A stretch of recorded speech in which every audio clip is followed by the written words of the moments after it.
Alright everybody, we got an updated version, and I've done this video one other time before, my top 5 favorite Friday the 13th final ladies or final girls.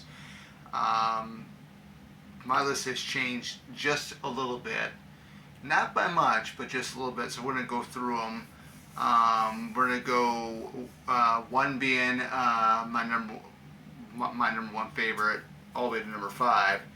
So, right now at number 1, and this is my favorite final girl,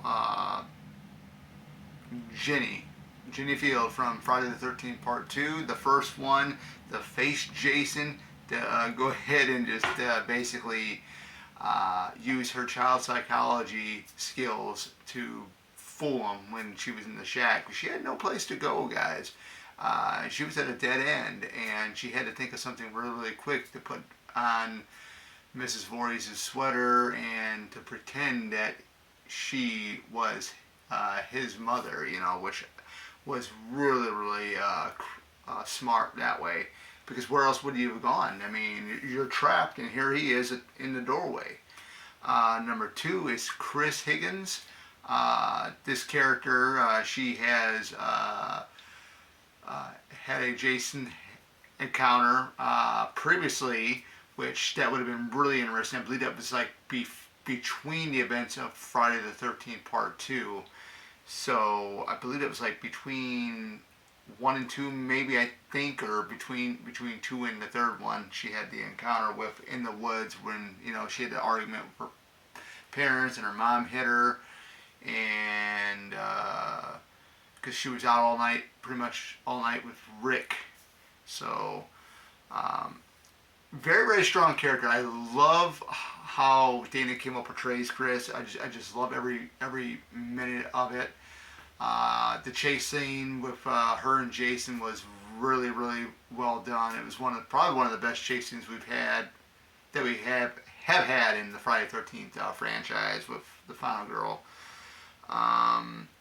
Coming in at number 3, we have Trish Jarvis. So Trish, she wasn't on my list. I believe she was on my list the last time I did this role. This is Tommy Jarvis's older sister. Very, very protective of Tommy. Tommy, I think at that point was like, what, 10, I think 10 or 11, maybe 11 or 12 years old at that time, or so, when the final chapter came around. And I just liked how she combated against Jason. The chase scene from the Jarvis house to the I want to say the guest house, because that's where all those kids are at, like Jimbo and Paul, and you have the twins and stuff eventually come into play there.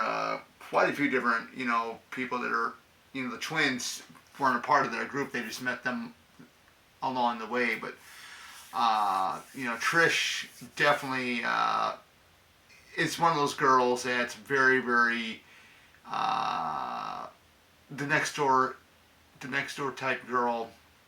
Just very, very beautiful. I think all the Friday girls are pretty much attractive, but I mean, of course, she goes nuts near the end of it, near the end of the finale and stuff like that. She goes actually absolutely nuts. But that encounter that she had with Jason Pryor before we got to Part 3 was, I think, a really cool story. I would love to see a backstory done on that one too. That would have been really neat. Maybe we might get that in the Chris Lake prequel series. Who knows what they're going to do with that. Besides Linda Cardellini possibly taking on the role as Pamela Voorhees. But at number 4, we got Rowan from Jason X. I had just finished watching that movie tonight, and I gotta tell you, I love her character. I love Lexa Doyne. It's one of those things with Rowan. She's a Jason expert, and she knows pretty much everything about Jason. And she, like I said, she got chronological, was in cryostasis for over 400 years. because of that cryogenic leak when Jason stabbed her through the machete, which, you know, how often does a machete go through metal? Basically never, unless it's, you know, in like a movie and stuff like that, where, you know, things are put the suspension of disbelief put together or whatnot. But yeah, there's no way a machete would go through metal anyway. But it just, I think it was a cool idea, you know, what they did with her character, and just everything with Rowan is great. And she's actually the first. She's actually I know Lexa Doing is pretty much considered, she's Asian. I believe. I think she's got a little bit of Philippine, part of a quarter Philippine in her, or part Philippine in her, or something. I think that's what she is. I'm not really sure, but she's actually the first Asian final girl that we've had in the Friday the 13th franchise. So that's pretty cool. And then at number 5 we got Alice from the original Friday the 13th. Of course, she meets her demise in the beginning of Friday the 13th Part 2. She's the only one that did not face Jason, even though Jason did kill her. She didn't see it coming. Her back was turned. Right when she was going to the refrigerator, saw Mrs. Voorhees' decapitated head. Then she starts screaming, and then, you know, Jason comes behind her and gets her with the ice pick, and that was it. It was gone. We don't see her until we get to the shack and see her rotted corpse with the ice pick lodged into the side of her temple here. So I originally wasn't going to have her on this list because she was part of the original film, which did not have Jason as the killer. Now last year when I did this, I had Rennie Wickham as one of my favorites in the top 5 from Friday the 13th Part 8, because she never gets enough love, and nobody really talks about Rennie at all. But for this time, I did put Alice at number 5 on this list. She made it on this list. So my honorable mentions, are Rennie and Pam from Friday the 13th Part 5. But going back with Alice, the sole survivor of the original massacre, or the massacre at Camp Crystal Lake,